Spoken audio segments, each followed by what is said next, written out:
Mari kita berdoa. Bapa di surga, kami bersyukur bahwa kami kembali mendapatkan kesempatan untuk membaca, mendengar, mempelajari, merenungkan bagian firman Tuhan. Sekali lagi kami mohon kiranya Engkau hadir di sini maupun dimanapun ada jemaat yang mengikuti kebaktian online ini. Dan pimpin, arahkan, berkati acara firman, penyampaian, penerimaan, juga streaming dan sebagainya, sinyal HP, listrik, wifi, jaga supaya tidak mengganggu atau mengacaukan jalannya acara firman. Dan tolong pimpin hamba-Mu dalam menyampaikan, berikan kekuatan jasmani, pikiran, khususnya suara, berikan pengurapan, berikan kata-kata, berikan apapun yang Dia butuhkan supaya seluruh firman bisa sampaikan dengan baik, dengan benar, dan dengan sejelas-jelasnya. Dan kami bungkus dengan kuasa dan pekerjaan Roh-Mu supaya jangan semua keluar sia-sia. Tolong semua jemaat dalam mendengar, berikan hati yang terbuka, konsentrasi terang. Dan kalau ada gangguan, jauhkan segala macam gangguan. Kalaupun ada, tolong mereka tetap bisa berkonsentrasi. Dan biarlah firman ini betul-betul tumbuh berbuah dalam kehidupan mereka untuk kemuliaan nama Tuhan. Setan pasti bekerja, kuatkan semua kami. Terima kasih Bapa, dalam nama Yesus kami berdoa. Amin.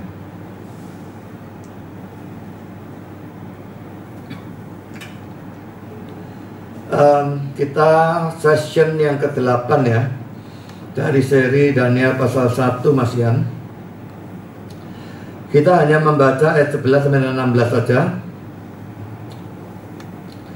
Kemudian berkatalah Daniel kepada penjenang yang telah diangkat oleh pemimpin pegawai istana untuk mengawasi Daniel, Hananya, Misael, dan Azaria. Adakanlah percobaan dengan hamba-Mu ini selama 10 hari. Dan biarlah kami diberikan sayur untuk dimakan dan air untuk diminum.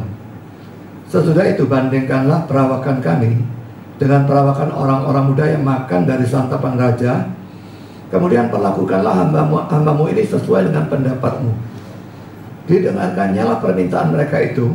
Lalu diadakanlah percobaan dengan mereka selama 10 hari. Setelah lewat 10 hari, ternyata perawakan mereka lebih baik dan mereka kelihatan lebih gemuk daripada semua orang muda yang telah makan dari santapan raja. Kemudian penjenang itu selalu mengambil makanan mereka dan anggur yang harus mereka minum, lalu memberikan sayur kepada mereka. Saudara, pada minggu yang lalu sebetulnya saya sudah membahas bagian ini kan ya. Tapi saya sudah katakan saya terputus di tempat yang tidak enak sebetulnya, karena pembahasan ini terlalu panjang. Jadi sekarang saya akan melanjutkan, tapi supaya bisa ingat bagian terakhir minggu lalu, saya memberikan ulang kutipan kata-kata Calvin tentang Daniel 1 ayat 15, di mana dia berkata sebagai berikut. Dan ini ulangan minggu lalu ya. Adalah cukup jelas bahwa di sana tidak ada kebaikan yang perlu dalam roti untuk memelihara atau menguatkan kita. Karena kita dipelihara atau dikuatkan oleh berkat rahasia Allah. Seperti Musa katakan, manusia hidup bukan dari roti saja. Yang menunjukkan secara tidak langsung bahwa roti itu sendiri tidak memberikan kekuatan kepada manusia. Karena roti itu tidak mempunyai kehidupan di dalamnya. Lalu bagaimana roti itu bisa memberi kehidupan kepada kita? Karena roti tidak mempunyai kebaikan dalam dirinya sendiri, kita dipelihara atau dikuatkan oleh firman Allah. Nah sekarang dia mengatakan firman Allah, tapi nanti kita lihat artinya apa ya. Dan karena Allah telah menentukan bahwa kehidupan kita akan ditopang oleh gizi, Ia telah mengebuskan kebaikannya ke dalam roti itu. Jadi sebetulnya bukan rotinya, tapi Allah sudah memberikan sesuatu pada roti itu sehingga bisa memberikan gizi kepada kita. Tetapi pada saat yang sama, kita harus menganggap kehidupan kita ditopang bukan oleh roti atau oleh makanan lain apapun, tetapi oleh berkat rahasia dari Allah. Yang tadi dia katakan firman Allah, sekarang dia katakan berkat rahasia dari Allah. Karena Musa di sini tidak berbicara atau tentang doktrin atau ajaran. Ingat ya, ini penting ya. Musa tidak bicara tentang doktrin atau ajaran. Jadi manusia hidup bukan dari roti saja, tapi dari setiap firman yang keluar diucapkan oleh Allah dan sebagainya. Itu bukan artinya ajaran firman, bukan itu. Atau kehidupan rohani. Tetapi berkata bahwa kehidupan jasmani kita dikuatkan atau diberi gizi oleh kebaikan Allah yang telah menyediakan atau memberikan roti dan makanan lain dengan sifat-sifat khas mereka. Ini setidaknya adalah pasti. Makanan apapun yang kita makan, kita diberi gizi dan ditopang atau dipelihara oleh kuasa yang tak layak didapatkan dari Allah. Tetapi teladan yang Daniel sebutkan di sini adalah sesuatu yang luar biasa. Jadi saudara, kita melihat bahwa dalam kutipan tadi ini Calvin mengutip atau mengambil referensi Ulangan pasal 8 ayat 3. Dia hubungan cerita tentang Daniel ini yang dikasih makanan raja dia tidak mau, anggur raja dia tidak mau, dia cuma minta sayur dan air. Tapi setelah 10 hari ternyata dia dan teman-temannya lebih sehat daripada orang-orang yang makan makanan yang mewah, makanan raja dan sebagainya. Dan Calvin lalu menghubungkan cerita ini dengan Ulangan 8 ayat 3. Tapi supaya kita melihat konteksnya, saya ajak saudara membaca Ulangan 8 ini mulai ayat 2 sampai dengan ayat 4. Ingatlah kepada seluruh perjalanan yang kau lakukan atas kehendak Tuhan Allahmu di padang gurun selama 40 tahun ini. 40 tahun, tidak main-main ya. Dengan maksud merendahkan hatimu dan mencobai engkau untuk mengetahui apa yang ada dalam hatimu, yakni apakah engkau berpegang pada perintahnya atau tidak. Dalam ayat 3 ya. Jadi ia merendahkan hatimu, membiarkan engkau lapar, dan memberi engkau makan mana yang tidak kau kenal, dan yang juga tidak dikenal oleh nenek moyangmu, untuk membuat engkau mengerti bahwa manusia hidup bukan dari roti saja, tetapi manusia hidup dari segala yang diucapkan Tuhan. Pakaianmu tidaklah menjadi buruk di tubuhmu, dan kakimu tidaklah menjadi bengkak selama 40 tahun ini.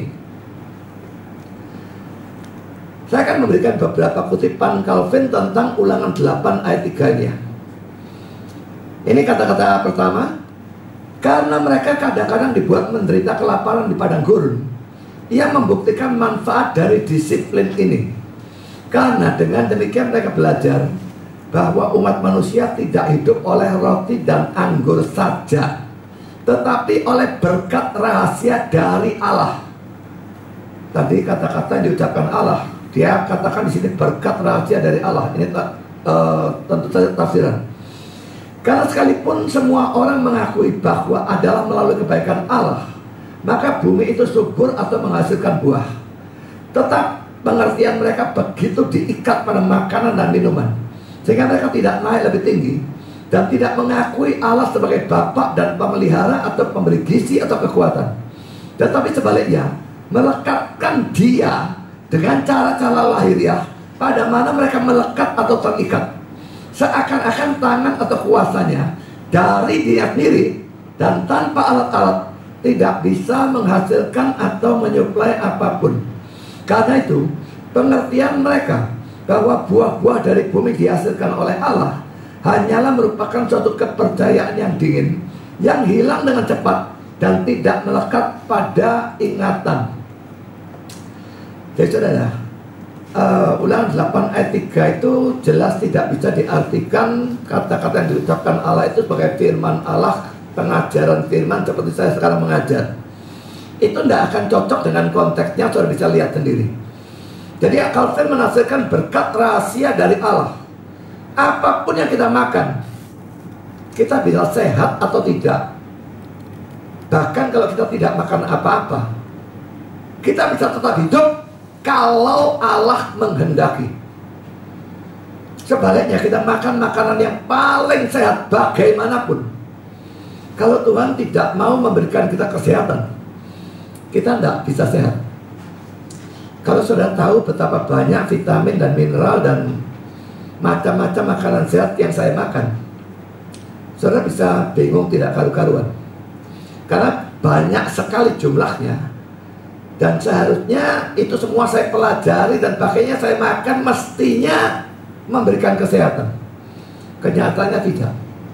Kalau Tuhan memang tidak mau, kalau itu memang bukan kehendak Dia tidak memberi. Tapi saudara, ini tidak berarti bahwa kita boleh makan secara sembarangan. Saya sudah katakan, kalau memungkinkan bagi saudara, saudara mesti berusaha untuk makan makanan yang sehat dan menghindari makanan yang tidak sehat. Tentu untuk itu harus mempelajari. Tapi kalau dari sudut keuangan pokoknya memungkinkan, karena makanan sehat itu selalu mahal, ya, maka saudara mestinya makan makanan yang sehat. Tapi tetap saudara, apakah saudara makan makanan sehat dan makan makanan yang tidak sehat? Kesehatan datang dari Tuhan, kehidupan juga datang dari Tuhan. Loh, kalau itu kan percuma. Tidak peduli percuma atau tidak percuma, saudara. Ini adalah tanggung jawab kita, ini adalah kewajiban kita. Kalau tidak kita lakukan, kita salah. Kalau kita sudah lakukan, berusaha makan makanan sehat, tapi tetap tidak sehat, ya sudah. Berarti ini kehendak Tuhan, ya sudah, jalani saja. Tapi setidaknya kita melakukan apa yang harus kita lakukan, dan kita tidak dipersalahkan. Jadi saudara, memang Tuhan memberikan semacam hukum-hukum alam ya. Dalam roti ada gizi apa, dalam daging ada gizi apa, dalam buah-buahan ada gizi apa, dalam sayur-sayuran ada gizi apa, dan sebagainya. Tapi tetap saudara, kesehatan itu datang dari Dia. Tidak bisa kita beranggapan itu otomatis, karena sudah diberikan gizi masing-masing oleh Tuhan. Kalau aku makan yang benar, maka mesti sehat. Tidak. Tetap kesehatannya datang dari Tuhan. Karena pada waktu kita makan makanan sehat pun, atau terpaksa makan makanan tidak sehat, tetap berdoa. Berdoa dengan sungguh-sungguh, bukan rutinitas, supaya Tuhan memberkati makanan yang kita makan, menjadikan kesehatan bagi kita. Saudara, olahraga itu seharusnya menyehatkan. Saya ingat sampai saya mempersiapkan khotbah ini, saudara, dan minggu lalu. Sekalipun saya boleh katakan tiap hari berdoa untuk kesehatan, tetapi saya tidak ingat saya pernah satu kali pun menghubungkan olahraga dengan kesehatan dalam doa saya. Saya tidak pernah mau olahraga berdoa, Tuhan, aku mau olahraga, berkati olahraga ini untuk kesehatanku.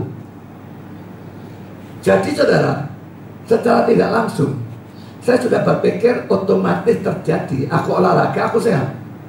Dan dalam hal makanan banyak orang berpikir seperti itu. Dan itu yang Calvin serang dalam bagian ini. Kita tidak boleh berpikir demikian. Tuhan memberikan manfaat-manfaat itu di dalam hal-hal itu, tapi semua tidak terjadinya otomatis. Kita makanan sehat, bisa sehat dari Tuhan. Kita olahraga, bisa sehat dari Tuhan. Itu tidak kurang banyaknya orang olahraga malah mati kok. Jadi apakah saudara makan atau olahraga atau apapun, hubungkan itu dengan berkat rahasia dari Allah. Dan berdoa untuk hal-hal itu, supaya melalui hal-hal itu Tuhan memberkati dan saudara betul-betul diberikan bukan hanya kehidupan, tetapi juga kesehatan.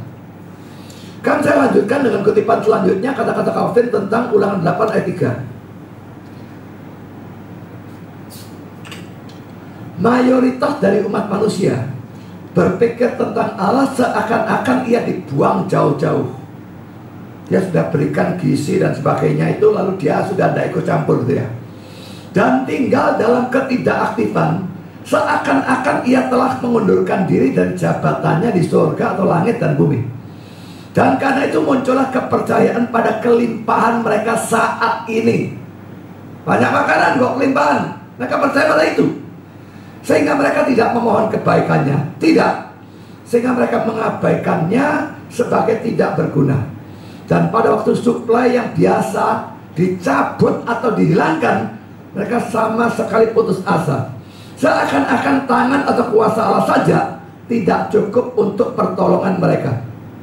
Jadi saudara, ini bahayanya kalau kita sudah singkirkan Allah, seakan-akan dia sudah tidak aktif, dan kita percaya dia telah berikan hukum-hukum alam, tinggal kita makan sehat, kita olahraga, kita pasti hidup, dan kita pasti sehat.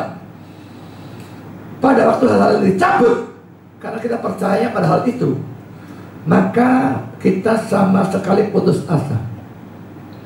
Tapi saudara, kalau kita percaya bahwa sekalipun Allah berikan gizi pada makanan-makanan itu dan sebagainya, tapi tetap kesehatan datang dari Dia, bahkan hidup datang dari Dia.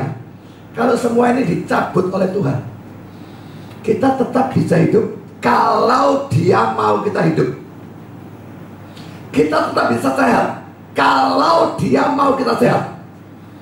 Jadi kita sebetulnya tergantung bukan pada makanan atau olahraga atau apapun. Ini tetap harus dilakukan. Tapi kita sadar kita tergantung pada Allah, dan Dia berkuasa menjaga kehidupan kita, kesehatan kita, kalaupun semua ini ditiadakan. Jadi pada musim wabah ini, kalau pekerjaan saudara atau keuangan saudara berantakan, boleh dikatakan suplai yang biasa, biasanya suplai melalui pekerjaan, bisa beli makanan ya, suplai yang biasa itu dicabut, dihilangkan. Saudara tidak perlu putus asa. Dia makan apa saja bisa dimakan, dan percaya Tuhan mampu, kalau Dia mau, menjaga kita tetap hidup, bahkan tetap sehat. Saya lanjutkan dengan yang warna merah ya. Maka karena manusia tidak mendapat keuntungan secara cukup oleh bimbingan dan instruksi dari alam, tetapi sebaliknya dibutakan dalam pandangan mereka tentang pekerjaan, adalah sesuatu yang diinginkan bahwa dalam mujizat ini, maksudnya mujizat tentang mana? Ya, langit itu ya. Suatu bukti yang menetap dan jelas harus diberikan bahwa manusia tidak hidup hanya dari kemurahan hati Allah pada waktu mereka makan roti dan minum anggur. Memang kalau makan roti dan minum anggur, bisa makan roti, bisa minum anggur, itu dari kemurahan Allah. Tapi bukan hanya itu saja, tetapi bahkan pada waktu semua suplai meninggalkan mereka, ada suplai atau tidak ada suplai, kita hidup dari kemurahan hati Allah. Pada waktu Israel itu ada di Mesir, mereka budak ya, pasti dapat makanan yang tidak terlalu menyenangkan, tapi mereka tetap dipelihara oleh Allah, tetap hidup. Lalu mereka dibawa ke padang gurun, tidak ada suplai apapun. Mereka tetap hidup kalau Allah menghendaki. Dan tentu dalam hal itu Allah menghendaki mereka dikasih hujan mana, air, batu dipukul, keluar air. Kadang-kadang mereka makan secara alamiah, masuk tempat-tempat yang ada makanannya, mereka makan alamiah. Tempat yang ada airnya, mereka ambil air secara alamiah.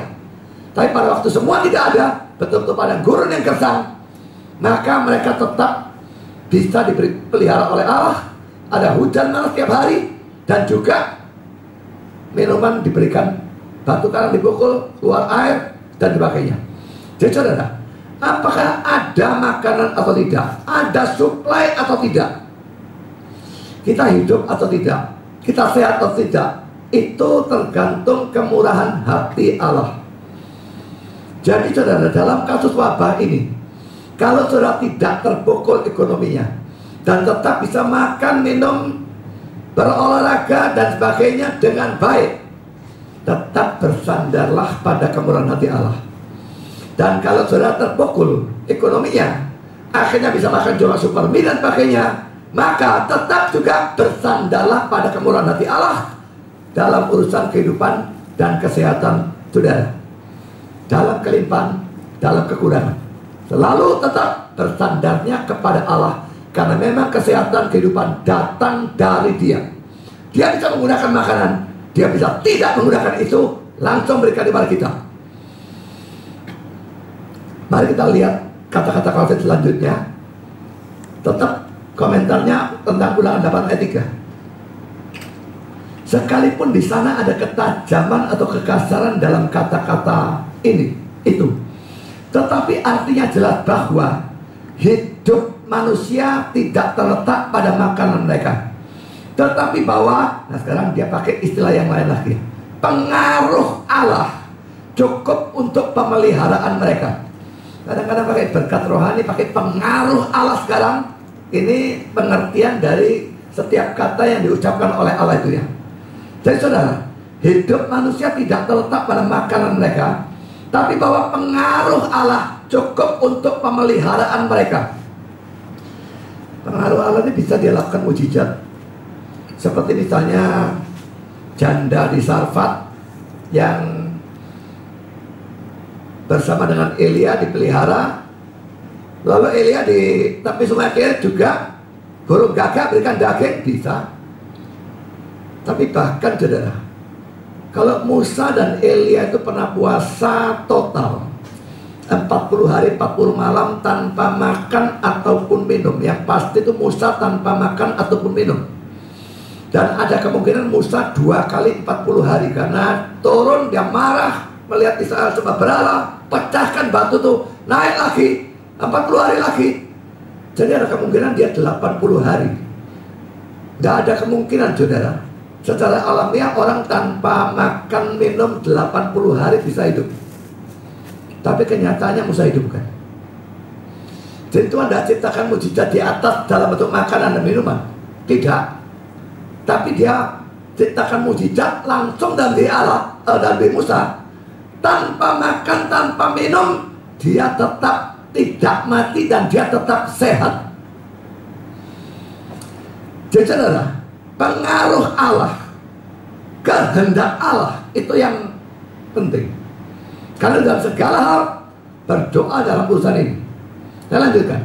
Dan kita harus ingat bahwa kehidupan yang kekal dari jiwa bukanlah yang ditunjuk di sini, tetapi bahwa kita hanya dan semata-mata diajar bahwa sekalipun roti dan anggur gagal atau tidak ada, tubuh kita bisa ditopang dan diberi kekuatan oleh kehendak Allah saja. Nah sekarang istilah berbeda lagi. Tadi berkat rohani, sekarang pengaruh Allah, lalu kehendak Allah.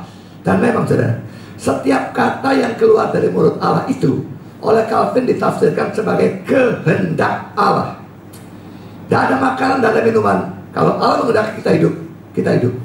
Tidak ada makanan dan minuman yang sehat.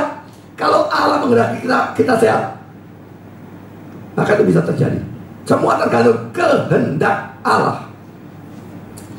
Saya sampai mikir-mikir saudara ya, waktu Israel di padang gurun dikasih makan mana, saya yakin mereka kesehatannya dijaga. Tetapi dua kemungkinan ya.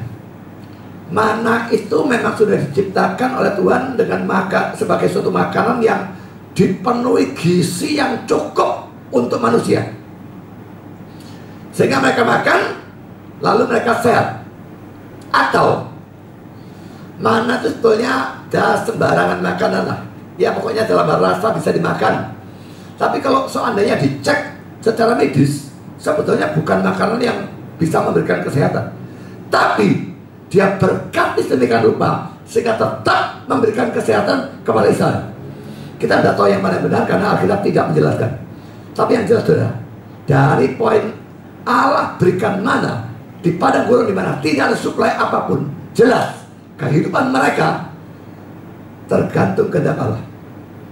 Kesehatan mereka tergantung kehendak Allah. Sekarang ini kalau masa COVID ini ya, nggak punya duit kita kena COVID, kita bisa mati karena nggak punya duit. Orang yang punya duit, wah bisa bayar, nggak peduli rumah sakit 30 juta per hari mereka bisa bayar, nggak peduli habis 1 miliar mereka bisa bayar. Orang yang nggak punya duit bagaimana? Saudara, apakah kalau begitu mati atau hidup terletak pada punya duit atau tidak? Tentu saja tidak. Yang punya duit tapi mati tidak kurangan banyaknya. Dan yang tidak punya duit tidak bisa masuk rumah sakit. Kalau Tuhan menghendaki tidak mati juga. Jadi saudara, jangan pikirkan bahwa mati hidup saudara tergantung punya duit atau tidak, bisa bayar dokter atau tidak, bisa bayar rumah sakit atau tidak. Semua tergantung kehendak Allah. Tentu kalau punya duit dan memungkinkan masuk rumah sakit dan memang butuh itu, ya masuk. Itu kewajiban kita. Tapi tetap saudara, hidup, sembuh, atau mati dan tidak sembuh, itu tergantung kehendak Allah, bukan tergantung rumah sakit, dokter, duit, dan sebagainya. Sekarang saudara, saya lanjutkan ya. Tadi sudah melihat Ulangan 8 ayat 3. Dan sekarang kita tahu bahwa Ulangan 8 ayat 3 ini dikutip oleh Yesus pada waktu iblis mencobanya untuk mengubah batu-batu menjadi roti. Mari kita baca untuk melihat konteksnya. Kita baca Matius 4, 1-4.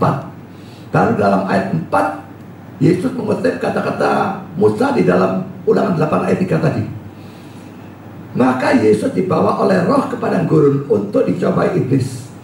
Dan setelah berpuasa 40 hari dan 40 malam, akhirnya laparlah Yesus.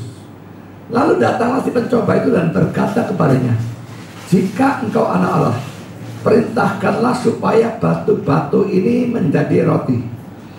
Tetapi Yesus menjawab, ada tertulis, manusia hidup bukan dari roti saja, tetapi dari setiap firman yang keluar dari mulut Allah. Saudara, sikap Yesus tidak terlalu berbeda dengan bangsa Israel pada zaman Musa ya. Yaitu berada di padang gurun tanpa ada makanan.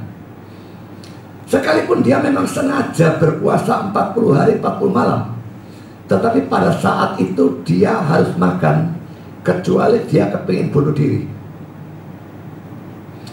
Saya menjelaskan dalam satu khotbah pendek, saudara bisa tonton, baru-baru ini baru saja dikeluarkan. Puasa Yesus yang 40 hari 40 malam itu bukan puasa mujizat ya.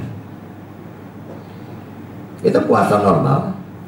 Dan sebetulnya saya pernah membaca dalam satu buku, kalau orang puasa hanya terhadap makanannya, jadi dia cuma minum air saja terus menerus, maka 2-3 hari pertama laparnya luar biasa. Lalu masuk tahap kedua, 2-3 hari selanjutnya laparnya sudah berkurang. Masih ada tapi sudah berkurang. Tapi yang ada adalah kepala yang pusing, tubuh yang lemas, malas untuk bergerak. Dan ini tahap yang paling sukar sebetulnya. Tahap yang ketiga, berarti setelah 4 atau 6 hari sekitar itu masuk tahap ketiga. Setiap orang bisa beda-beda. Maka tubuh yang lemas itu kembali kuat, karena tubuhnya adaptasi dengan keadaan tanpa makanan. Dan tidak ada lapar. Saya tidak pernah nyoba. Kalau saya mau coba sendiri. Buktikan teori ini benar atau tidak. Tidak lapar, sehingga puasa jadi gampang, rasanya bisa bertahan terus.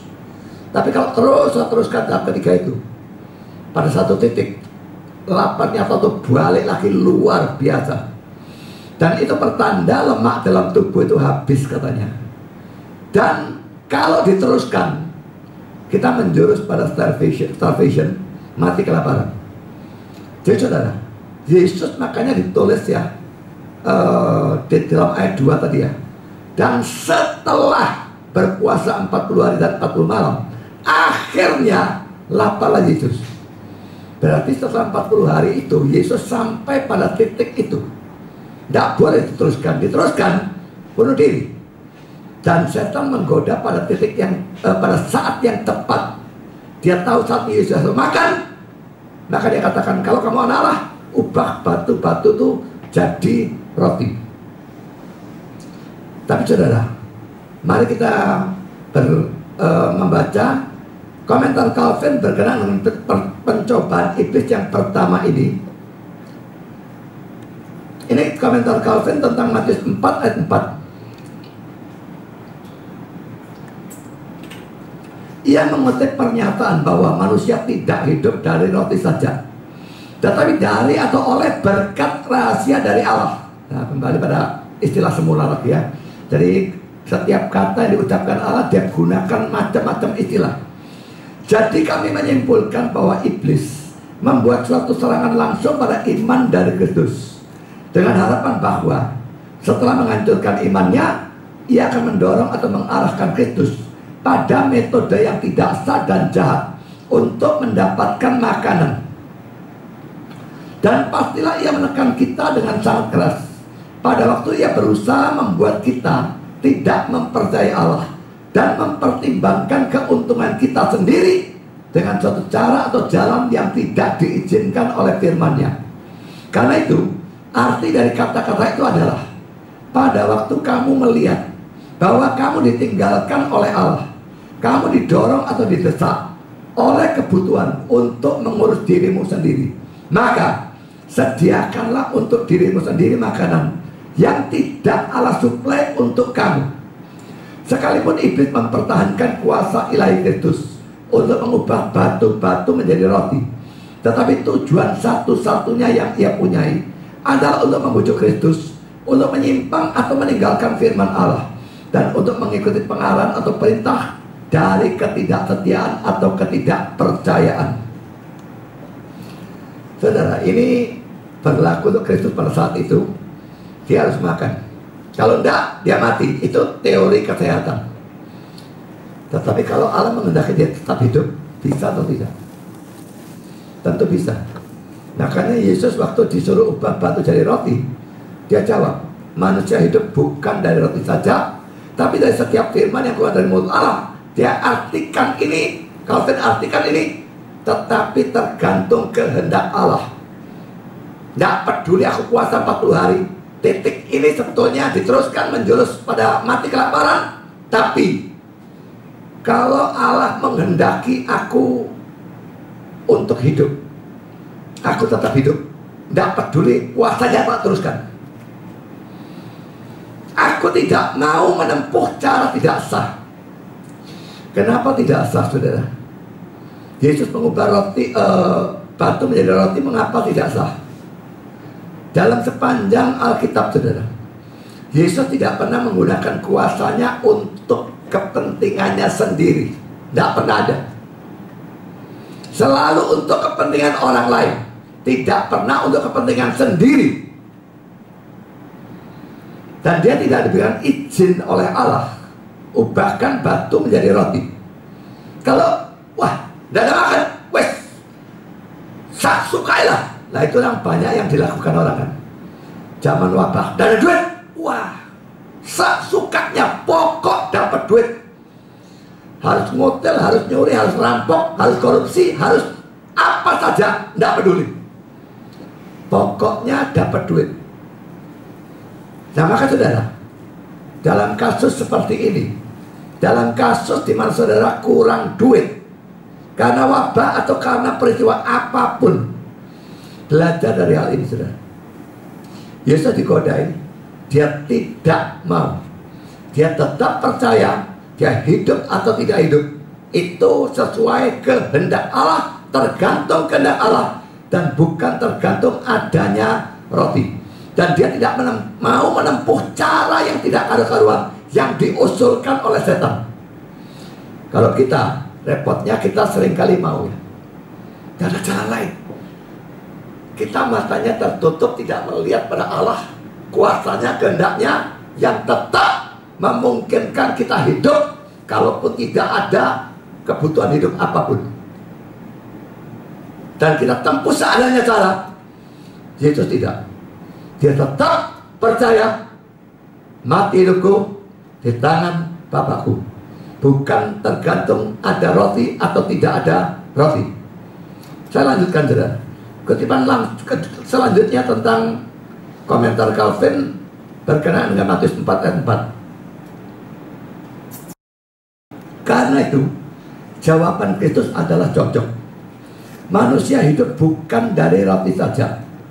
Kamu menasihatkan aku untuk merencanakan atau menemukan suatu obat untuk mendapatkan pertolongan dengan suatu cara yang berbeda dari apa yang Allah izinkan. Itu atau ini merupakan suatu ketidakpercayaan pada Allah. Dan aku tidak mempunyai alasan untuk mengharapkan bahwa Ia akan menopang aku dengan suatu cara yang berbeda dengan apa yang telah Ia janjikan dalam firman-Nya. Kamu iblis menggambarkan kebaikannya sebagai terbatas pada roti, tapi Ia sendiri menyatakan bahwa sekalipun setiap jenis makanan tidak ada, berkat-Nya saja cukup untuk makanan atau sumber gizi kita. Demikianlah jenis pencobaan yang iblis gunakan, jenis yang sama dengan mana ia menyerang kita setiap hari atau terus menerus.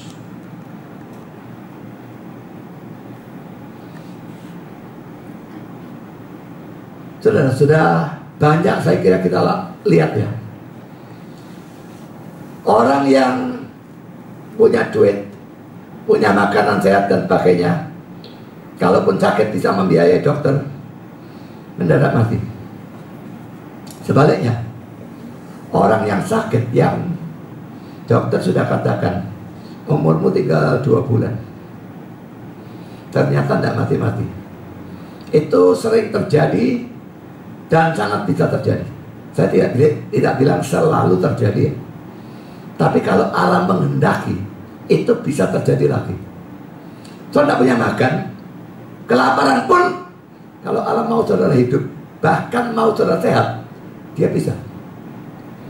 Saudara tidak tergantung pada uang, tidak tergantung pada makanan, minuman, kebutuhan apapun. Hidupnya saudara, sehat tidaknya saudara, tergantung kehendak Allah. Jadi saudara, jangan mau menuruti godaan setan. Pada waktu tidak ada duit, pada waktu tidak ada makanan, cari dengan cara-cara yang tidak halal, tidak karu-karuan. Itu berarti dalam pencobaan seperti ini, saudara sudah dikalahkan oleh setan. Jadi saudara, kita juga harus menang dalam pencobaan semacam demikian. Memang sudah ya, kalau dalam masa wabah ini katakanlah mata pencarian sudah terpukul, jelas boleh mencari pekerjaan yang lain. Kita mesti cukup kreatif mencari pekerjaan yang lain. Tapi ingat, pekerjaan itu haruslah pekerjaan yang halal. Jadi pikirkan dahulu pekerjaan itu benar atau tidak di hadapan Tuhan. Kalau memang benar, tidak apa-apa, boleh lakukan. Tapi sekali lagi, jangan bersandar pada pekerjaan itu. Kalau bisa dapat pekerjaan lain, itu juga Tuhan yang memberikan. Tapi tetap jangan bersandar pekerjaan itu bisa tarik lagi oleh Tuhan. Karena kita tetap hidup atau tidak, cukup atau tidak, tergantung Tuhan dan bukan tergantung pada pekerjaan apapun. Halal tidaknya pekerjaan yang baru harus selalu menjadi pertimbangan. Kalau pekerjaan halal, tidak halal, saudara tabrak terus. Saudara gagal dalam pencobaan yang sama seperti yang diberikan kepada Yesus. Dia berhasil, saudara gagal. Kan kita lanjutkan, Calvin lagi, Matius 4 ayat 4. Allah yang sekarang menggunakan roti untuk menopang kita akan memampukan kita pada waktu Ia berkenan untuk hidup oleh cara-cara atau jalan-jalan yang lain. Bahkan tanpa makanan bisa, seperti kasus Musa dan Elia tadi saya katakan. Jadi saudara, kalau dia mau gunakan roti, dia bisa. Dia mau gunakan daging, dia bisa. Dia mau gunakan makanan sehat, makan tidak sehat, makanan apapun, bisa. Tanpa makan pun dia bisa, kalau dia mau. Yang penting ini dia mau atau tidak. Dia selalu sadar, hidup atau tidak, sehat atau tidak, kehendak Allah. Kita punya kewajiban bekerja, kita punya kewajiban untuk berusaha sehat, tetapi ini jangan disandari. Sandaran kita selalu kehendak Allah. Sekarang lanjutkan lagi kutipan Calvin lagi. Tujuan yang persis dari jawaban Kristus ini, jawaban Kristus adalah ini: kita harus percaya kepada Allah untuk makanan dan untuk kebutuhan-kebutuhan lain dari kehidupan sekarang ini, dengan cara sedemikian rupa sehingga tak seorang pun dari kita boleh melewati atau meloncati batasan-batasan yang telah Ia tetapkan. Tentu saja dalam firman Tuhan ada batasan. Kalau mesti mencuri, mesti merampok, ini tidak bisa dilakukan, ya. Tetapi jika Kristus tidak menganggap dirinya sendiri mempunyai kebebasan untuk mengubah batu-batu menjadi roti tanpa perintah Allah, lebih-lebih itu merupakan sesuatu yang tidak sah bagi kita untuk mendapatkan makanan oleh penipuan atau perampokan atau kekerasan atau pembunuhan. Jadi saudara, tidak usah terlalu ekstrim ya. Penipuan, perampokan, kekerasan, pembunuhan, jelas bisa terjadi hal-hal itu.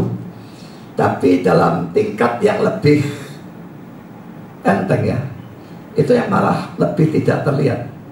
Itu yang sering terjadi, saudara. Katakanlah saudara masih punya penghasilan, dulu 10 juta, sekarang tinggal 3 juta. Waktu 10 juta, saudara memberikan persembahan persepuluhan 1 juta. Waktu 3 juta, wah gak cukup, tidak ngasih. Lah ini lebih halus ya, dan kelihatannya bisa dibenarkan, dan memang dibenarkan oleh banyak orang. Kalau saya tetap tidak membenarkan. 3 juta ya tetap memberikan persepuluhan 300. Kalau tinggal 1 juta memberikan persepuluhan 100. Tinggal 100.000 memberikan persepuluhan 10.000. Itu kesetiaan kepada Tuhan. Saya tidak menganggap karena gereja butuh atau saya butuh, tidak ada urusan dengan itu. Kalau ada orang lain, pendeta lain seperti itu terserah, saya tidak. Tapi saudara, saya menuntut saudara tetap taat kepada Tuhan. Kalau saya percaya persembahan persepuluhan memang diharuskan, tidak peduli gaji tinggi, gaji rendah, tetap memberikan. Hidup saudara tidak tergantung gaji rendah, gaji tinggi, tapi tergantung kehendak Allah. Jadi saudara, jangan berusaha mencukupkan gaji rendah ini lalu menempuh jalan-jalan yang berdosa. Saya lanjutkan dulu, nanti kita kembali pada hal ini. Sangat banyak atau kebanyakan orang menafsirkan bahwa kata-kata segala yang diucapkan Tuhan dalam Ulangan 8 ayat 3, atau setiap firman yang keluar dari mulut Allah dalam Matius 4 ayat 4, itu betul-betul menunjuk pada firman Tuhan, kata-kata Tuhan, atau pengajaran Alkitab seperti saya mengajar sekarang ini. Banyak orang menafsirkan seperti itu. Minggu lalu saya bilang bahkan kebanyakan penafsir itu saya cabut, saudara. Saya hanya bilang orang biasa. Kalau penafsir saya tidak yakin, kalau kebanyakan. Saya mengecek ada penafsir-penafsir yang setuju dengan Calvin. Kalau diambil arti ini, maka dalam Matius 4 ayat 4 jawaban Yesus maksudnya adalah manusia itu terdiri tubuh dan jiwa atau roh. Karena itu manusia hidup bukan dari roti saja. Roti itu kan untuk tubuhnya dok. Lah, ada jiwa atau roh. Jadi manusia hidup bukan dari roti saja, itu cuma untuk tubuhnya. Hidup juga dari firman Allah. Pengajaran firman itu untuk rohnya. Kalau penafsiran seperti itu cocok tidak dengan Ulangan 8 ayat 3. Jadi ia merendahkan hatimu, membiarkan engkau lapar dan memberi engkau makan mana yang tidak kau kenal dan yang juga tidak dikenal oleh nenek moyangmu, untuk membuat engkau mengerti bahwa manusia hidup bukan dari roti saja, tapi manusia hidup dari segala yang diucapkan Tuhan. Coba arti tadi masukkan ke kalimat itu, jadi apa, saudara? Tidak cocok sama sekali. Kalau kata-kata segala yang diucapkan Tuhan diartikan pengajaran kitab suci, maka Ulangan 8 ayat 3 itu artinya menjadi seperti ini. Di padang gurun di mana tidak ada makanan apapun, Tuhan memberi bangsa Israel mana, supaya mereka mengerti bahwa manusia hidup bukan dari roti saja, tapi dari segala pengajaran firman Tuhan. Ini sama sekali kacau dan tidak masuk akal. Kita terapkan arti salah itu pada Ulangan 8 ayat 3 cocok. Sekarang coba kita lihat kalau diterapkan dalam kuasanya Yesusnya gimana. Penafsiran itu juga tidak cocok dengan konteks Lukas 4 ayat 3 dan 4 dan Matius 4 3 dan 4. Setan atau iblis menyuruh Yesus mengubah batu jadi roti. Dan Yesus menjawab, manusia hidup bukan dari roti saja, tetapi dari pengajaran firman Tuhan. Lagi-lagi jelas kalimatnya menjadi kacau atau tidak masuk akal. Calvin menafsirkan bahwa segala yang diucapkan Tuhan dalam Ulangan 8 ayat 3 maupun setiap firman yang keluar dari mulut Allah dalam Matius 4 ayat 4 bukan menunjuk pada ajaran firman seperti sekarang ini, tetapi menunjuk pada kehendak atau rencana yang kekal dari Allah. Jadi maksud Yesus, sekalipun tidak ada roti atau makanan, kalau Allah menghendaki Israel atau Yesus tetap hidup, maka Israel atau Yesus akan hidup. Ini cocok dengan Ulangan 8 ayat 3. Ini cocok Matius 4 ayat 4. Jadi hati-hati menafsirkan bagian ini. Sekarang saya lanjutkan lagi komentar Calvin tentang Matius 4 ayat 4. Ia mengingatkan mereka bahwa pada waktu tidak ada roti yang bisa didapatkan, Allah menyediakan mereka suatu jenis makanan atau gizi yang luar biasa dalam mana yang tidak mereka kenal dan juga tidak dikenal oleh nenek moyang mereka. Ulangan 8 ayat 3. Dan bahwa ini dimaksudkan sebagai suatu bukti yang jelas pada semua zaman yang akan datang bahwa hidup manusia tidak dibatasi pada roti, tetapi tergantung pada kehendak dan kerelaan Allah. Firman atau perkataan tidak berarti doktrin atau pengajaran, tapi rencana yang Allah telah nyatakan berkenaan dengan penjagaan atau pemeliharaan hal-hal alamiah dan kehidupan dari makhluk-makhluk ciptaannya. Memang saudara, kehendak Allah ini kita tidak selalu bisa tahu ya. Tapi sebetulnya dalam kasus bangsa Israel bisa tahu, karena mereka direncanakan untuk pergi ke Kanaan. Kalau semua mati di padang gurun, lah rencananya gagal, saudara. Yesus direncanakan mati di kayu salib. Kalau ternyata mati kelaparan di padang gurun, rencana Allah gagal. Jadi dalam hal itu Yesus tahu, tidak mungkin aku mati kelaparan. Itu rencana, itu bukan rencana Allah kalau aku mati kelaparan. Harus mati di salib menebus dosa kok. Nah sekarang saudara, apakah ada dasar ayat untuk mengartikan firman atau perkataan Allah dengan cara seperti ini? Diartikan bukan pengajaran, tapi diartikan kehendak atau rencana kekal Allah.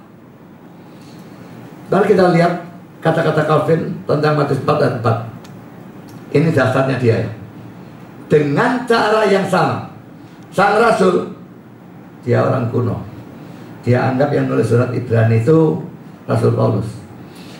Tapi dia salah dalam hal ini. Sang rasul berkata bahwa ia menopang segala yang ada dengan firman-Nya yang penuh kekuasaan.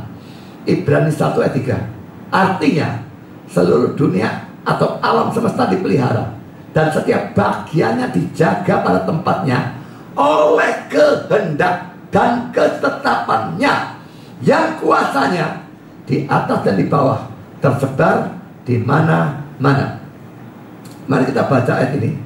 Ibrani 1 ayat 3. Ia adalah cahaya kemuliaan Allah, yakni Yesus ya, dan gambar wujud Allah, dan menopang segala yang ada dengan firman-Nya yang penuh kekuasaan.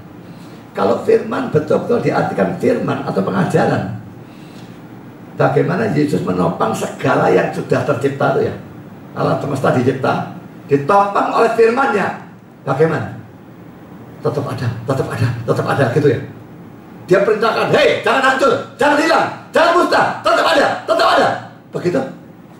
Kok gak masuk akal sama sekali, saudara?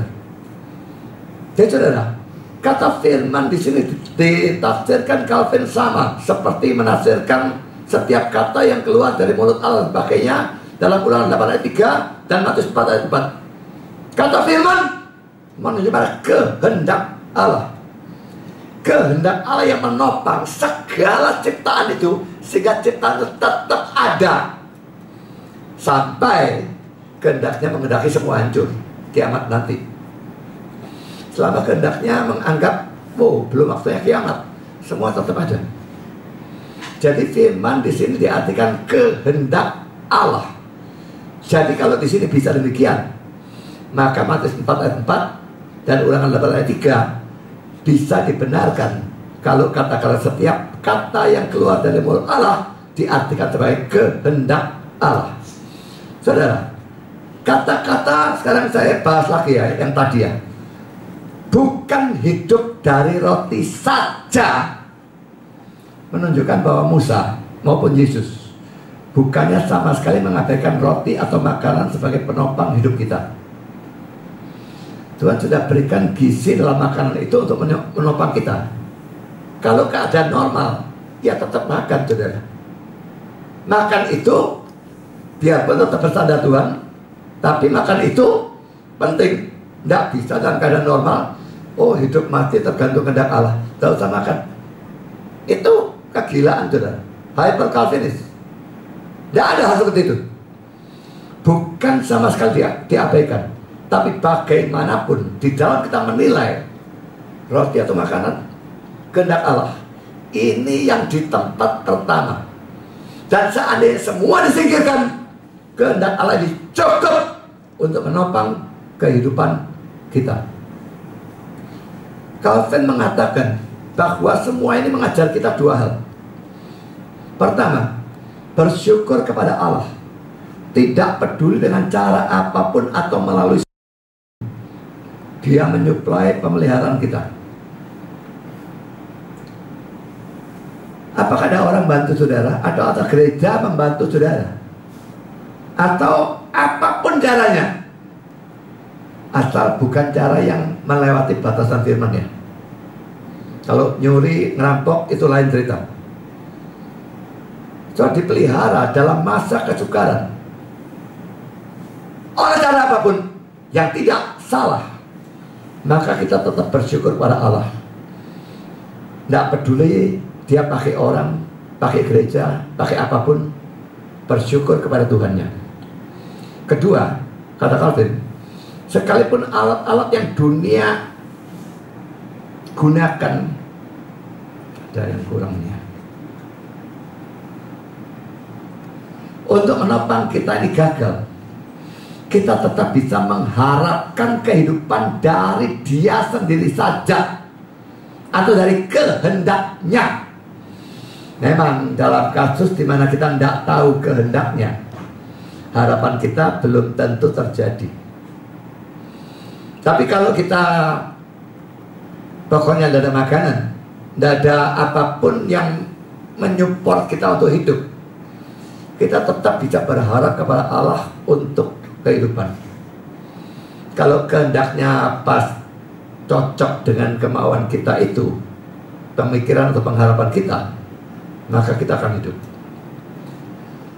Orang yang kena COVID-19, paru-parunya atau bagian mananya, saya bukan dokter kok ya, itu dipenuhi lendir yang kayak lem ya, menyebabkan dia tidak bisa bernafas.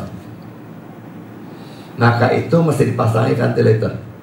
Ada yang dilobangi di lehernya, tempoh hari WA-nya tersebar ya. Nah saudara, bagaimana kalau kita tidak punya duit untuk hal seperti itu, karena itu luar biasa mahal. Bisakah kita berharap Tuhan membuat kita tetap bernafas, tidak peduli paru-paru kita bumpet? Dia bisa lakukan ya atau tidak? Dia maha kuasa, saudara. Tentu dia bisa, kalau itu kehendaknya. Kalau itu bukan kehendaknya, ya dia tidak lakukan dan kita mati. Tapi dalam keadaan seperti itu misalnya terjadi, berdoalah. Engkau bisa kalau engkau mau. Buat aku bisa hidup, tidak peduli tanpa oksigen. Atau buat aku bisa bernapas, tidak peduli paru-paru buntu. Datang bagaimanapun, berharap kepada dia saja. Pada waktu Musa menambahkan, sekarang kita pindah ya, Ulangan 8 ayat 3 berarti, sekarang Ulangan 8 ayat 4. Musa menambahkan bahwa pakaian mereka tidak menjadi buruk dan sepatu mereka tetap utuh. Ulangan 8 ayat 4.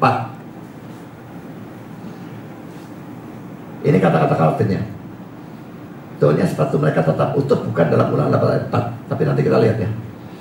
Tujuannya adalah supaya mereka bisa diyakinkan sepenuhnya bahwa apapun, bukan cuma makanan dan minuman, tapi apapun yang berkenaan dengan pemeliharaan kehidupan manusia dan kebutuhan harian manusia sepenuhnya ada dalam tangan atau kuasa Allah.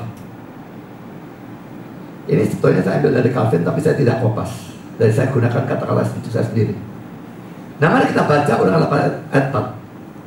Pakaianmu tidak menjadi buruk di tubuhmu. Ini keliling 40 tahun. Pakaian itu apalagi kena di padang gurun ini, panasnya tidak karuan. Mestinya 4 tahun ya sudah hancur. Bagaimana bisa tahan 40 tahun? Bahkan bukan cuma bertahan, tapi tidaklah menjadi buruk. Tuhan jaga pakaiannya tidak menjadi buruk, dan kakimu tidaklah menjadi bengkak selama 40 tahun ini. Saudara, saya tidak tahu mereka jalan di padang pasir itu berapa banyaknya setiap hari.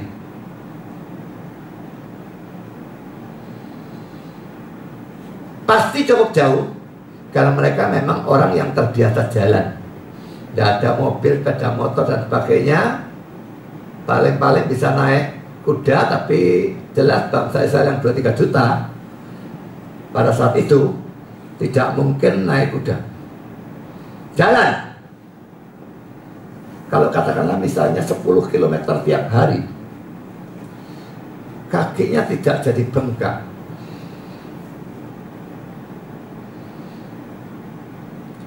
Coba saudara jalan 10 km tiap hari. Boleh dilatih lah ya. 10 km tiap hari.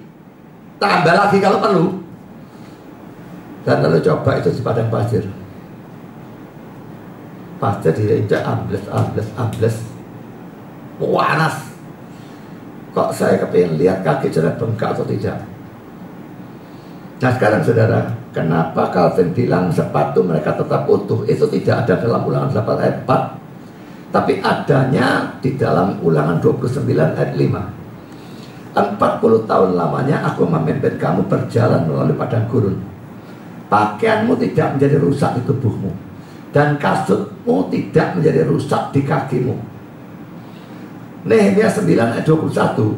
40 tahun lamanya engkau memberikan mereka makan di padang gurun. Mereka tidak berkekurangan, pakaian mereka tidak rusak, dan kaki mereka tidak bengkak. Jadi ada 3 ayat ya yang membicarakan hal ini. Pakaiannya dibuat oleh Tuhan jadi tahan lama, tidak rusak. Dalam masa wabah ini cilaka kalau ada kerusakan kan. Sudah duitnya kita ini berkurang, lalu ada kerusakan. Nah ini membuang uang yang sudah cuma sedikit dananya.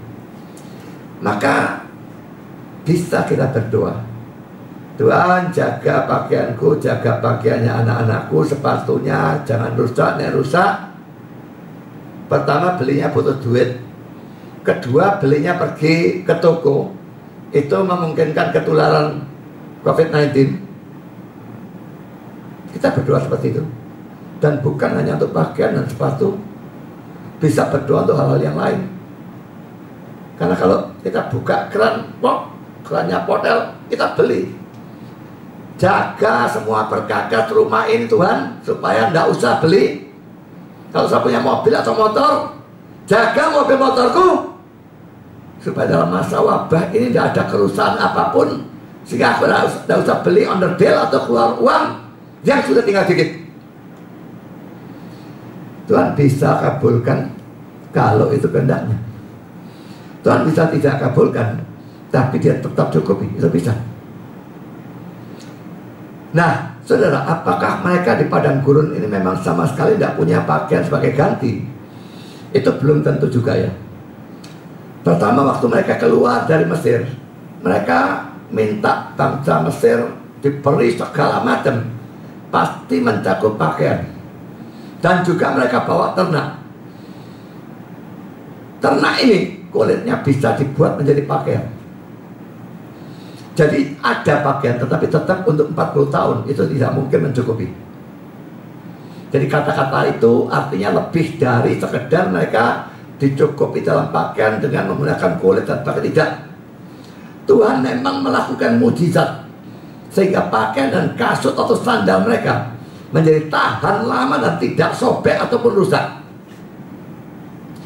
Tetapi dia menganggap berlebihan kalau diartikan bahwa bagaimana dengan pakaiannya anak-anak. Orang dewasa tetap saja ukuran tubuhnya ya. Anak-anak, katakanlah tadi 3 tahun, pakaiannya kecil. Dia bertumbuh 4 tahun, 5 tahun, anaknya tambah gede. Ada penafsir yang berkata, Tuhan lakukan mujizat.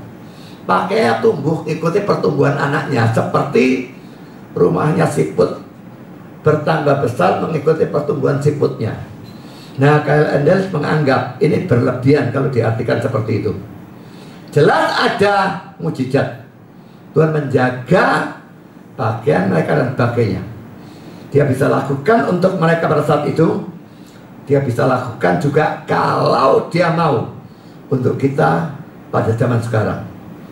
Jadi berdoalah untuk segala perkara rumah tangga, mobil, motor, apapun, sepeda, apapun yang saya punya, pakaian, supaya jangan terjadi kerusakan. Saudara, saya lanjutkan. Pada waktu Kristus tidak mau menuruti godaan iblis untuk mengambil atau cara atau jalan yang salah untuk mendapatkan makanan, maka inilah hasil akhirnya. Kita baca Matius 4 ayat 11. Lalu iblis meninggalkan dia, dan lihatlah malaikat-malaikat datang melayani Yesus. Disuruh cari jalan yang gak karu-karuan, dia tidak mau. Tetap percaya kepada Bapaknya. Dan lalu setelah iblisnya pergi, diusir, para malaikat datang melayani dia. Dan pelayanan para malaikat ini pasti mencakup kebutuhan makanan bagi Yesus. Perhatikan di sini saudara. Yesus tidak mau pakai cara yang salah yang diusulkan oleh setan. Dan Allah menggunakan para malaikat untuk mencukupi kebutuhannya dalam hal makanan. Cara yang benar. Kalau saudara kekurangan, kapanpun itu, jangan tempuh cara yang salah saudara.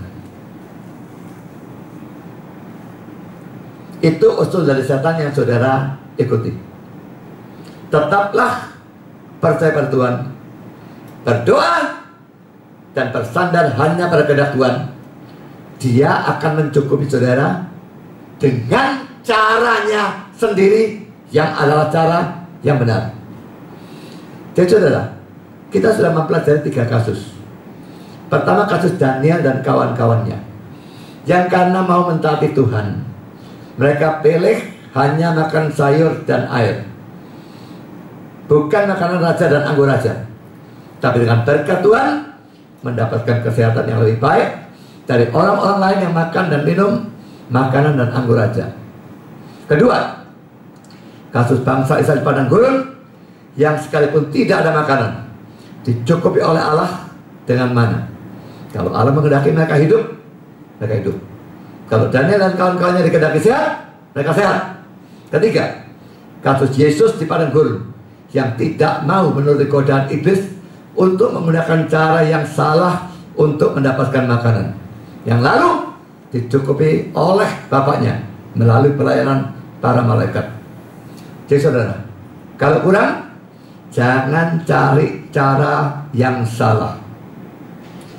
Saudara, saya berikan penerapan untuk masa pandemi lagi ya. Saya tekankan lagi, kalau saudara terpukul keuangannya, tentu saudara boleh, dan menurut saya bahkan harus berusaha untuk mencari sumber keuangan yang lain, selama itu adalah cara yang sah. Kalau saudara menggunakan cara-cara yang tidak sah atau bertentangan dengan firman, mencurilah, merampoklah, nipu orang lah, pinjam orang tidak dibayarlah, dan memberikan persepuluhan lah, apa saja, pokok dasar, maka saudara sudah jatuh oleh pencobaan setan, seperti yang setan berikan kepada Yesus. Yesusnya tidak jatuh, saudara jatuh. Jangan gunakan cara yang tidak sah. Mau cari duit dengan cara lain, pikirkan baik-baik sesuai firman atau tidak. Kalau itu pekerjaan pada hari Minggu, biarpun Minggu ini kebaktiannya online, tetap saudara harus kebaktiannya. Tidak boleh diganti sak maunya sendiri. Tidak bisa pekerjaan hari Minggu diterima, ini pekerjaan tidak sah. Jadi saudara, pikir baik-baik, ada pekerjaan, ini sah atau tidak. Kalau mengharuskan saudara melakukan hal-hal yang bertentangan firman, buang. Tidak sah. Itu godaan setan, bukan berkat Tuhan.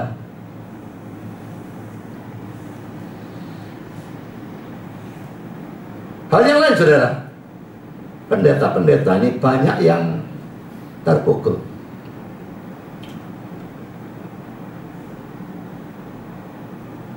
Saya barusan ini omong-omong dengan Isra.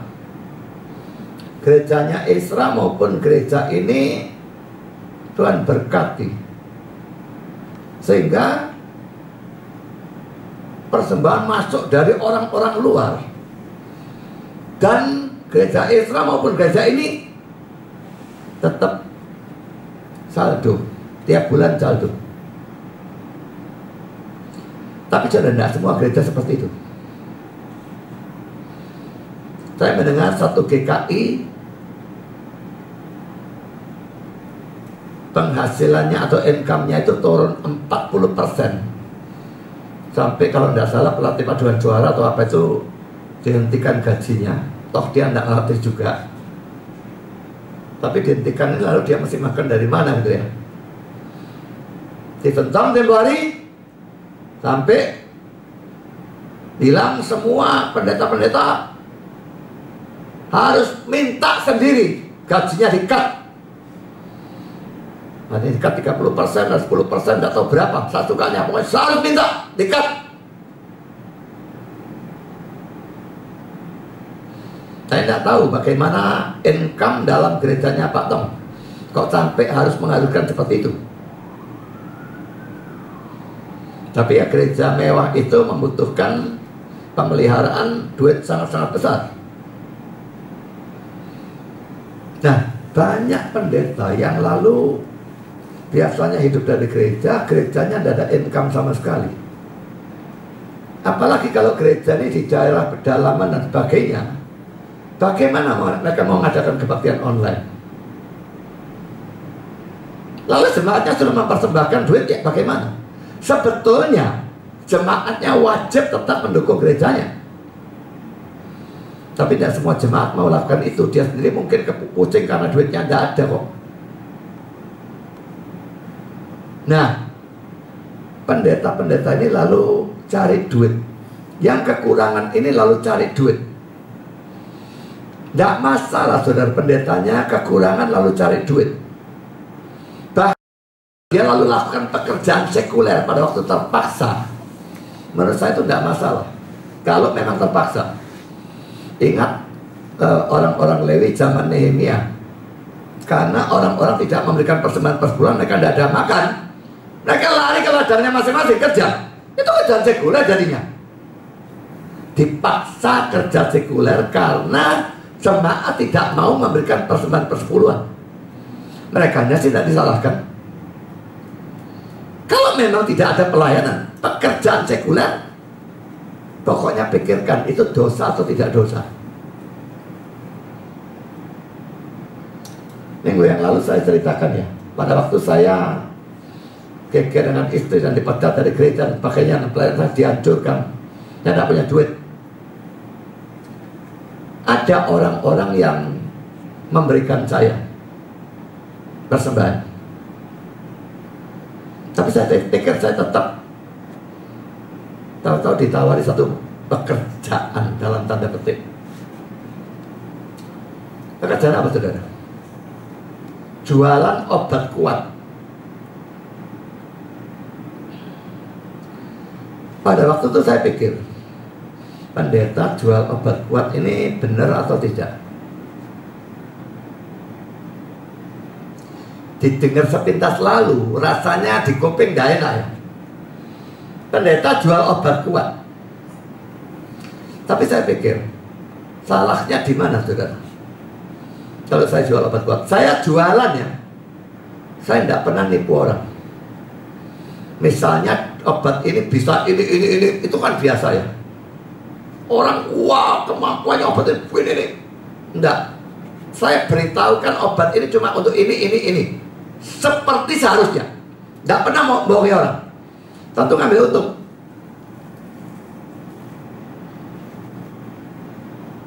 Dan saya masih ingat setiap kotak saya bisa untung 100.000, kadang-kadang lebih. Orang menawari saya, lalu saya jual. Dan sebelum itu saya pikir, salah atau tidak salah? Kalau jualan obat kuat itu salah, semua apotek salah, saudara. Semua apotek jual obat kuat. Salahnya di mana? Lo orang gunakan untuk melacur.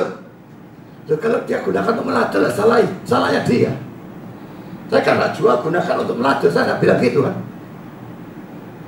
Ada yang gunakan memang untuk istrinya kok. Itu yang dimaksudkan. Sama saja kalau saya jualan pisau. Saya jual pisau, dia bisa gunakan untuk cara yang baik, merajam sayur, motong daging. Bisa gunakan untuk tusuk orang, bunuh orang, rampok duitnya. Bisa. Apakah salah saya jual pisau gara-gara itu dia bunuh orang? Bukan salah saya, salah yang pakai. Jadi pada waktu itu saya jual sampai beberapa tahun. Tapi saudara, saya sudah ceritakan juga ya, saya selalu tulis pemasukan, pengeluaran, semua tulis detail. Setelah masa sulit saya itu selesai, saya hitung semua. Duit saya bertambah. Penambahannya semua dari penjualan obat itu. Keuntungan penjualan obat. Berarti apa? Seandainya saya tidak jual obat, pas tetap Tuhan tetap cukupi. Jadi di satu sisi saya ingin menekankan tetap pemeliharaan Tuhan. Di sisi lain, pekerjaan sekuler kadang-kadang terpaksa dilakukan. Saya tidak tahu dalam hal itu saya salah atau tidak. Tapi kalau jual obat kuat itu sendiri, sebetulnya memang tidak salah. Tapi apakah itu kehendak Tuhan atau tidak, saya tidak tahu. Nah sekarang saudara, pendeta-pendeta yang sebetulnya benar, karena tidak ada pelayanan, lalu kekurangan uang, dan lalu menjadi YouTuber. Sudah bolak-balik saya ngomong saudara ya, sebetulnya sama sekali tidak salah menjadi YouTuber, selama mereka jadi YouTuber yang benar. Selama mereka memberikan bahan-bahan yang bagus, yang memang membangun iman dari orang-orang Kristen. Yang salah adalah menjadi YouTuber yang seperti ini. Pertama, poin A, saudara ya, ada di sini ya. Memilih topik-topik yang cuma wah, topiknya wah. Dan yang mereka tahu akan ada banyak orang senang mendengarnya. Sekalipun pada waktu dibuka topik itu tidak ada isinya, tidak karu-karuan isinya. Topiknya tok yang bombastis. Jadi tujuannya mutlak hanya dapat viewers, penonton sebanyak-banyaknya. Ini konyol bagi saya. Sama dengan nipu orang sebetulnya, kasih topik yang bombastis.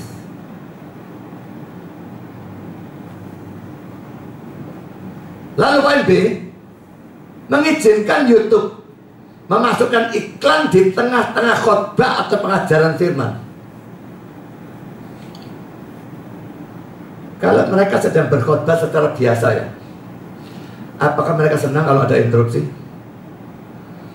Apakah jemaat senang pada waktu khotbah berlangsung dalam kebaktian biasa, lalu ada interupsi, Apakah karena orang datang telat, atau orang bicara ribut, handphone yang bunyi, orang telepon di tengah-tengah kebaktian?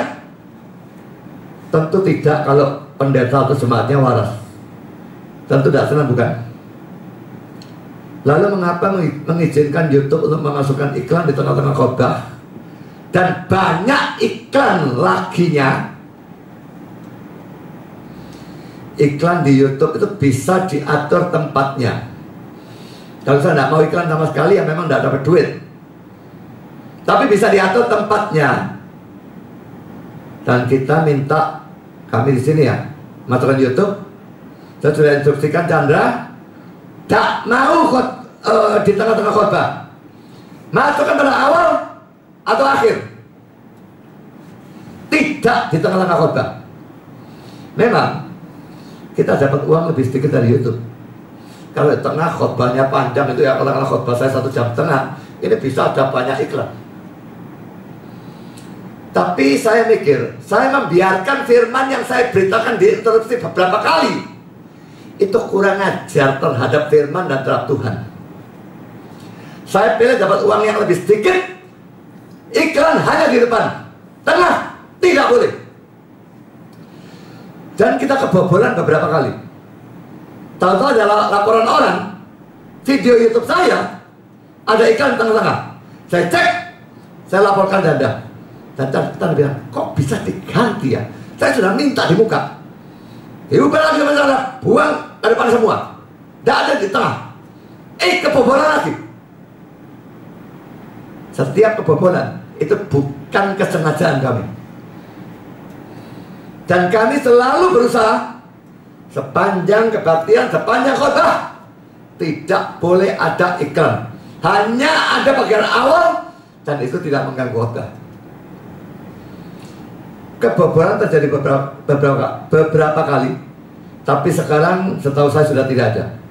Kalau ada yang lihat, tolong beritahu saya dan saya akan hapuskan. Karena memberikan iklan di tengah khotbah, saya anggap suatu tindakan tidak hormat, dan itu cari duit dengan cara tidak sah. Saya lebih memilih dapat uang lebih sedikit atau bahkan tidak dapat uang sama sekali daripada mengizinkan khotbah saya diinterupsi di tengah-tengah. Jangankan acara nonton firman ya di YouTube ya, acara lain saja. Seperti kalau saya nonton tinju, lah tinju itu jengkelin saudara. Tahu-tahu iklan, itu muntah saya. Lah firman juga sama saudara.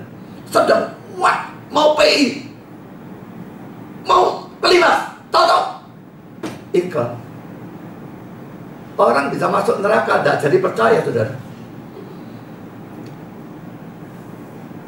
Jadi ada iklan, tak mandek no. Soalnya kalau misalnya tinju ya, misalnya pertandingannya Mike Tyson lawan Evander Holyfield, itu ada banyak yang memasukkan tuh. Saya pilih, banyak titik-titik kuning, buang, gak tonton itulah. Jengkel di tengah-tengah, gak mau saya. Saya pilih yang tidak ada titik-titik kuning. Dan sering kali saya nonton apa saja, tahu muncul iklan, mandek, saya jengkel sudah. Kalau di awal tidak apa-apa, tapi di tengah-tengah membuat jengkel. Jadi ini juga bisa merugikan juga, tapi dalam hal firman ini jelas-jelas dosa. Kalau YouTuber mengizinkan ada iklan di tengah-tengah khotbah hanya supaya mereka dapat duit lebih banyak, dan iklan itu bisa diatur. Saya kok yakin semua YouTuber mesti ngerti, dan tidak ngerti, dan bisa diatur, buang ke depan semua, dan tidak ada di tengah-tengah. Yang ketiga, saudara polisi, YouTuber yang membajak videonya orang lain. Anda berikan laporan kepada saya, video kami ada dibajak, di-download, di-upload lagi atas nama dia. Ini maling saudara ya. Saya betul-betul heran dengan jiwa atau harga diri yang rendah dari orang-orang yang melakukan pembajakan seperti ini, dan mereka mengaku diri sebagai hamba Tuhan. Video saya yang saya berikan izin orang lain untuk download lalu upload lagi, hanya Isra, dan itu pun beberapa khotbah tertentu saja, tidak semua. Khotbah-khotbah saya yang di Kupang, saya izinkan dia upload. Kami sendiri tidak, karena kami sendiri tidak merekam. Memang kami bisa download, upload, tapi tidak. Yang di sana biar untuk dia. Lalu di mana kami mengadakan acara bersama, seperti misalnya debat dengan Unitarian, debat dengan Islam. Bahkan waktu debat dengan Unitarian ada session di mana dia tidak datang. Tapi yang saya satu seri, kamu upload. Tapi khotbah saya sendiri di sini, Isra pun saya tidak kasih izin untuk upload. Dan orang yang upload punya saya itu mencuri. Ini pembajakan. Kalau saya tahu yang seperti itu, jangan ditonton, karena saya tidak pernah memberikan izin khotbah saya diupload oleh orang lain. Hanya Isra, dan itu pun yang tertentu saja, yang tadi sudah saya sebutkan. Bagaimana orang mengaku hamba Tuhan dalam kondisi duit tidak ada, lalu melakukan pembajakan jadi maling. Pikirkan saudara, apa bedanya pendeta-pendeta yang begitu mementingkan duit dari YouTube sehingga mau melakukan hal-hal yang saya ceritakan tadi, dengan para pendeta teologi kemakmuran yang menjadikan gereja sebagai bisnis. Padahal yang ini menyerang orang-orang teologi kemakmuran, tapi mereka melakukan itu yang pada hakikatnya adalah sama, pelayanannya demi duit. Mereka melakukan pelayanan demi uang, dan dengan demikian mengorbankan pelayanan yang benar. Pendeta manapun yang menjadi seorang YouTuber harus mengkhotbahkan atau memberikan khotbah atau ajaran seolah-olah mereka tidak menerima uang dari YouTube. Saya akhir-akhir ini memang membuat khotbah-khotbah pendek. Ada yang 4 menit, tapi Anda lalu bilang, 4 menit tidak bisa dikasih iklan, minimum 8 menit. Oh, saya tahu sekarang, oh, tidak boleh di bawah 8 menit, ya sudah. Ada yang 15 menit, ada yang setengah jam. Memang supaya lebih banyak tonton orang.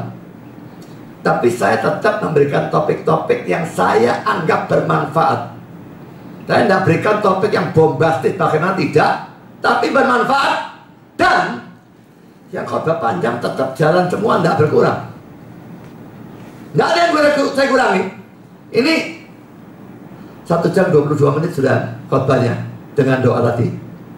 Dan saya belum selesai. Ini tidak berkurang.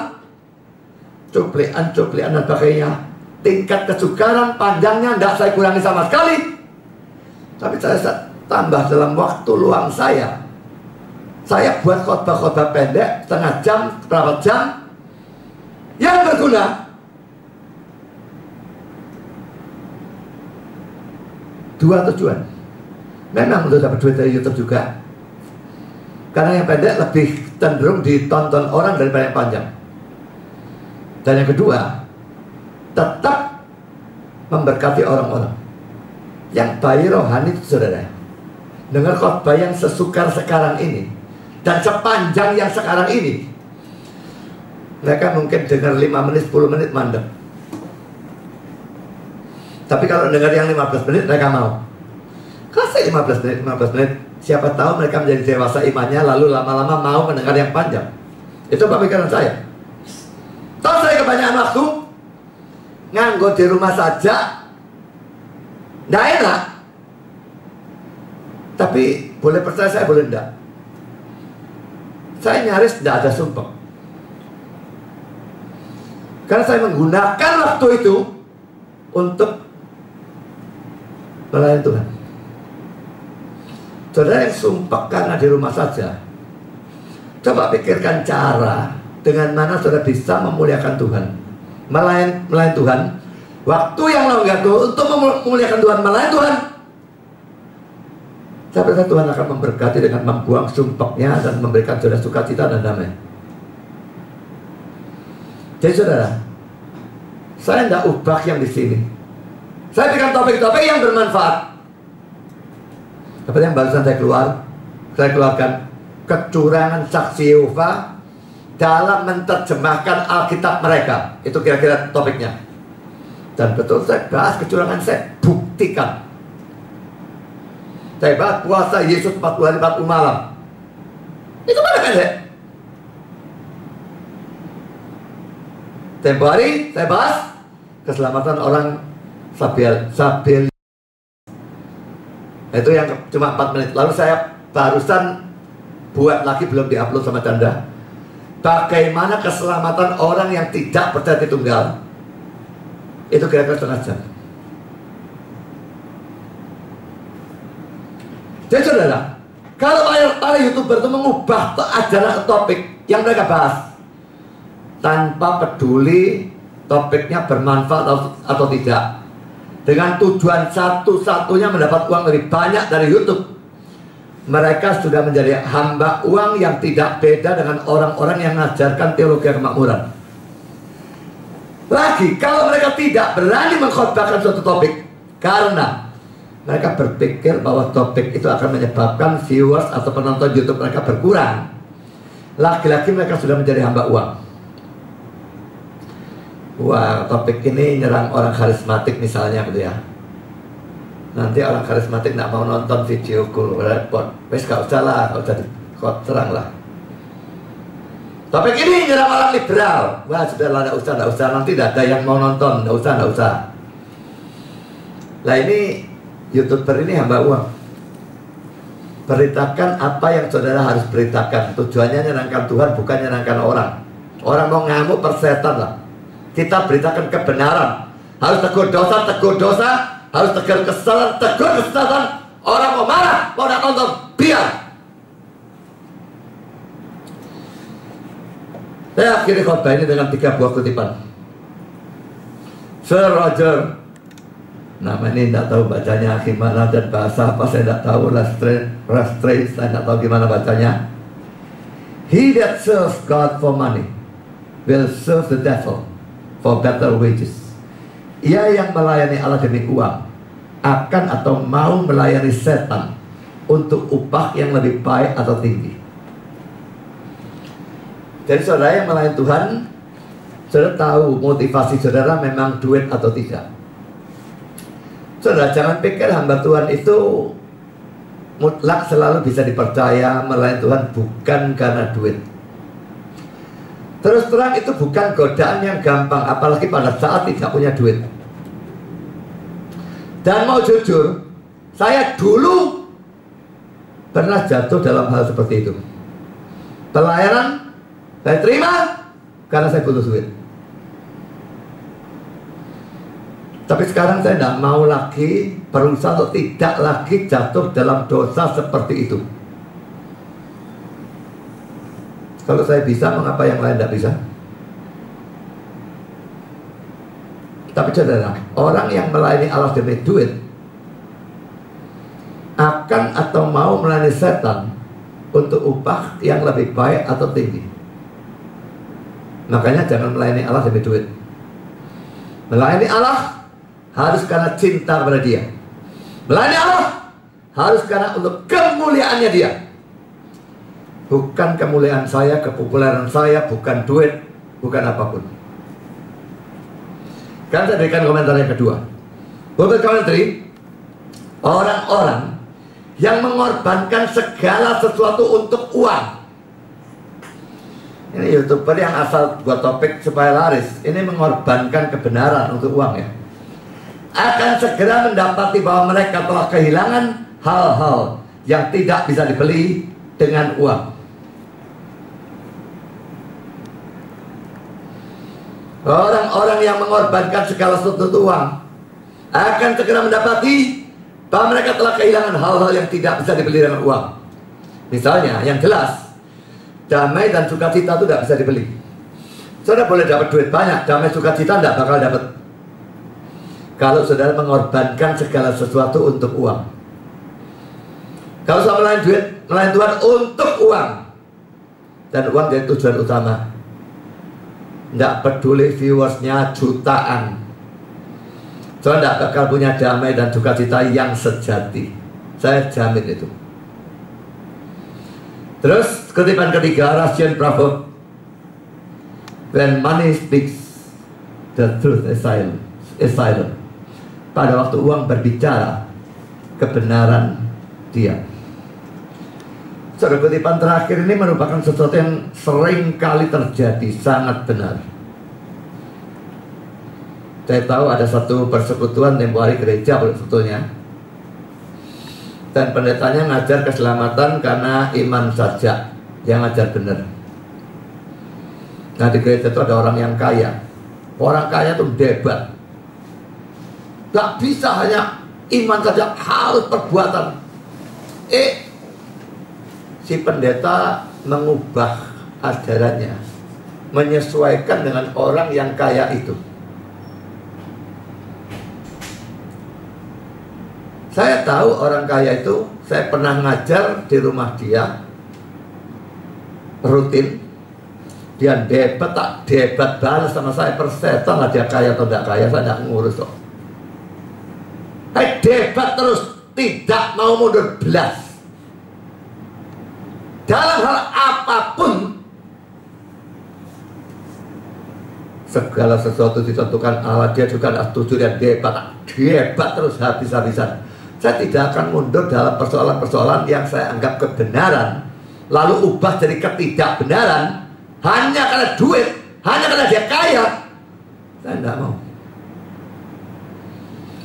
Seorang pendeta bisa takut mengatakan kebenaran, karena takut menyinggung gereja yang akan terserang oleh ajaran itu. Dan kalau demikian mereka tidak akan diundang untuk berkhotbah di gereja itu, dan juga jemaat gereja itu tidak akan nonton YouTube mereka. Kalau saya tidak peduli. Saya nyerang liberal, saya serang liberal. Saya serang Katolik, saya serang Katolik. Saya harus serang karismatik, saya serang karismatik. Saya harus serang teologi kemakmuran, saya serang teologi kemakmuran. Saya serang Advent, saya serang Advent. Saksi Yehova, saya serang Arminian. Bahkan mereka yang Protestan Injili, saya tidak ambil pusing, saya serang. Mau mereka tidak nonton YouTube saya kak, mau mereka tidak undang saya khotbah, saya tidak ambil pusing. Saya dipanggil Tuhan untuk mengajarkan kebenaran. Tidak peduli kebenaran untuk nabrak siapa, saya akan memberitakan. Dan yang terserang oleh ajaran saya, ingat, kalau saya nyerang kamu, sebetulnya saya mengasihi kamu. Dan itu saya buktikan dengan menunjukkan kesalahanmu. Moga-moga kamu bertobat. Kalau kamu anggap itu sebagai suatu kebencian, sikap syirik dan sebagainya, persetan dengan kamu. Saya tidak urusan juga. Banyak orang marah, gerejanya serang. Padahal gerejanya memang brengsek. Dia mau marah 1000 kali sama saya tetap serang. Saya nyerang YouTuber itu sudah bolak-balik, saya tahu kok. Saya bukan pikun. Saya terus bicara. Moga-moga sampai ke telinga orang yang saya maksudkan. Saya mending tidak sebut nama orangnya. Tapi sebetulnya orang bisa menilai sendiri. Lihat sendiri topik-topik yang bombastis dan sebagainya, topik-topik yang sebetulnya tidak layak. Tapi banyak orang goblok yang senang topik seperti itu, tidak membangun sama sekali, larisnya luar biasa. Saudara, berhentilah jadi hamba Tuhan. Mari kita sama-sama melayani Tuhan dengan kasih, dengan tujuan memuliakan Tuhan. Maka Tuhan akan mencukupi kita. Ingat, hidup kita, kesehatan kita, kecukupan kita, sekalipun di satu pihak kita harus mengusahakan, tapi harus dengan cara benar, tapi tetap tergantung mutlak pada kehendak Tuhan. Dia bisa mencukupi kita dalam urusan kesehatan, kehidupan, kebutuhan hidup, dan sebagainya. Jadi utamakan dia di atas segala-galanya.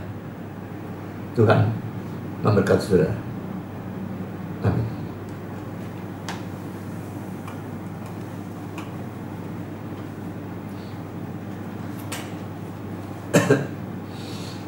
Mari kita berdoa. Bapa di surga, terima kasih kami sudah boleh mendengar sebagian firman Tuhan.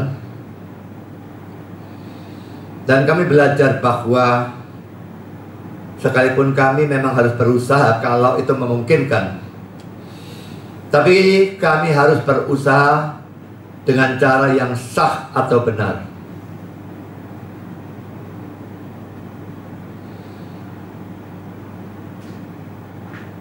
Dan sekalipun kami berusaha dengan cara yang sah atau benar, atau bahkan kalau kami tidak kekurangan apapun, kami tetap harus mengharapkan kehidupan, kesehatan, kecukupan dari Tuhan, bukan dari apapun yang lain. Tolong kami bersandar kepada Engkau sambil mentaati Engkau dalam segala hal, bagi kemuliaan-Mu sendiri. Dalam nama Yesus kami berdoa. Amin.